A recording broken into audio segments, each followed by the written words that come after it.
Sahabat Hikmah, di balik kisah, beberapa waktu lalu dua orang siswi SMA menjadi korban penculikan dan pelecehan seksual di dalam angkutan umum di Jalan Raya Asemrowo Kali, Surabaya. Korban yang ketakutan nekat melompat ke jalan dari dalam angkot. Warga yang mengetahui kejadian tersebut langsung menolong korban dan mengejar sopir angkot yang berusaha melarikan diri. Polisi dan warga berhasil mengamankan di kawasan Perak Timur, Surabaya. Kejadian bermula saat kedua siswi SMA yang baru pulang sekolah ini awalnya naik angkot dari Desa Bajik, Dusun Bancaran, Kabupaten Bangkalan. Oleh pelaku bernama Matamin, korban dibawa berkeliling Bangkalan hingga menjelang sore. Kedua korban kemudian dibawa ke Surabaya dan disitulah korban mengalami pelecehan. Pelaku sempat menjadi bulan-bulanan warga. Satreskrim Polsek Asemrowo masih melakukan pemeriksaan terhadap Matamin. Korban kini mengalami trauma dan pelaku dikenakan Undang-Undang Perlindungan Anak dengan ancaman hukuman di atas 10 tahun penjara. Tuh, Ustaz, sebegitu nekatnya predator seks atau pelaku pelecehan dan kekerasan seksual gitu untuk pada perempuan gitu, Ustaz. Nah, kalau kita ingin bersandar kepada Islam, tadi kan Ustaz sempat menerangkan Islam itu sudah membentengi umatnya dari zina gitu. Ternyata konsekuensinya berat. Nah, sekarang ada nggak saat bagaimana Islam melindungi perempuan supaya tidak menjadi korban pelecehan atau kekerasan seksual? Bismillahirrahmanirrahim.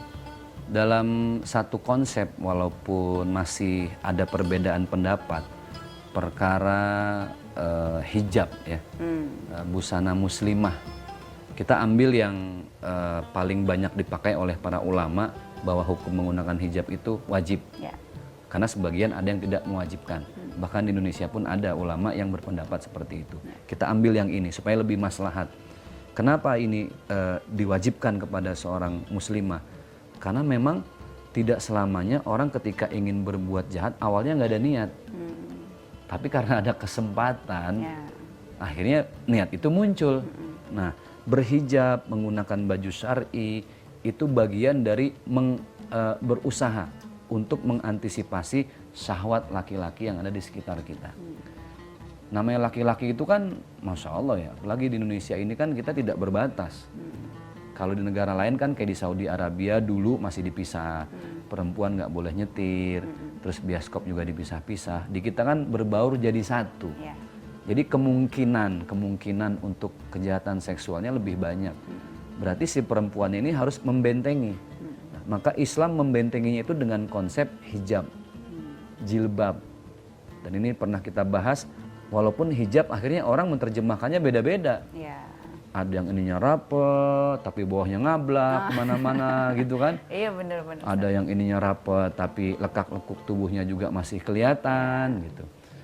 Karena naluri laki-laki itu pasti ya ketika melihat wanita tertuju pada sesuatu yang menjadi syahwatnya dia. Islam itu sudah mengatur semuanya. Laki-laki ketika belum menikah supaya mengurangi syahwat dia harus berpuasa.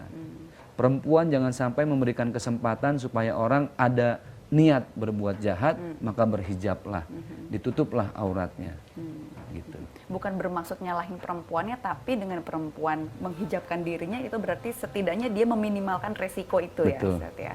Bagian dari usaha dia. Bagian kan? dari usaha, ya. Nah, Ustaz, bagaimana caranya nih saat ini kalau kita antisipasinya sejak dini nih, kita ngomongin antisipasi yang sejak dini, bagaimana caranya kita membentuk atau mendidik seorang anak, laki-laki dulu nih misalnya, laki-laki supaya dia tumbuh menjadi seorang anak yang begitu menghargai dan menghormati perempuan. Semua tergantung dari bagaimana sang ayah menghargai istri. Jadi kenapa kekerasan dalam rumah tangga itu bukan hanya dalam konteks negara Indonesia ya. Dalam agama Islam sudah berabad-abad yang lalu perempuan itu sangat dimuliakan. Maka dari itu kemuliaan seorang ibu itu sangat dilihat oleh anak dengan bagaimana suami memuliakan istrinya.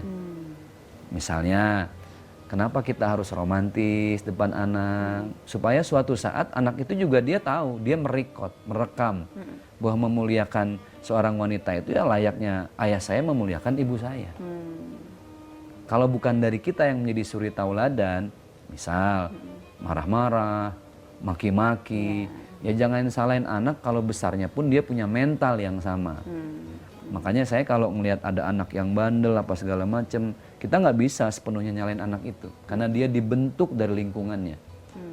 Dia terbentuk dari bagaimana ayah memperlakukan ibunya. Dia dibentuk bagaimana gurunya mengajarkan kebaikan.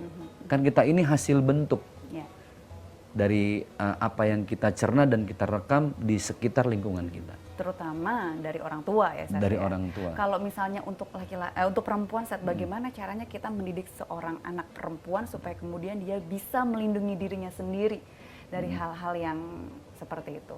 Ajarin kungfu, Waduh, silat, dikirim ya kan? dong ke gunung Muay apa Thai. tuh, ke kuil. Tapi memang perlu zaman sekarang ya. Iya sih, Saya lihat di benar. TikTok, di Instagram, ya dengan gerakan-gerakan yang simple, akhirnya mereka bisa membela dirinya sendiri. Namanya saja bela diri. Bela diri. Karena membela diri dan menjaga keselamatan itu kewajiban buat kita. Pernah kita bahas juga ada seseorang yang ingin ngegarong kita, ngebegal kita. Apa hukumnya kalau kita ngebunuh dia? Maka tidak berdosa dan dia tetap masuk neraka. Bagaimana kalau kita yang membela kemuliaan kita, membela harta kita, kitanya yang mati, kita masuk surga karena membela harta titipan Allah. Jadi dalam hal ini memang subhanallah, membela diri itu sebuah kewajiban yang harus diajarkan kepada anak-anak putri zaman sekarang. Nah, itu secara fisik ya, bela diri secara fisik. Tapi yang pasti semua harus dari hati. Membimbing, memberi contoh atau teladan dan memantau terus ya, Seth, Mantau ya? terus. Tanam itu apa namanya, chip di handphone. Aduh, aduh, saat ini benar-benar kayak overprotective nih kayak ini sama anak-anak. Gak apa-apa, namanya juga cinta orang tua Betul. ke anak. Ya, baik, sahabat Hikmah, banyak sudah kisah yang kita sajikan hari ini. Kita ambil sari-sari baiknya supaya kita bisa menjadi lebih baik dan juga lebih bijak. Percayalah, selalu ada hikmah di balik kisah. Saya Rahma dan Ustaz Zaki pamit. Wassalamualaikum warahmatullahi wabarakatuh. Waalaikumsalam.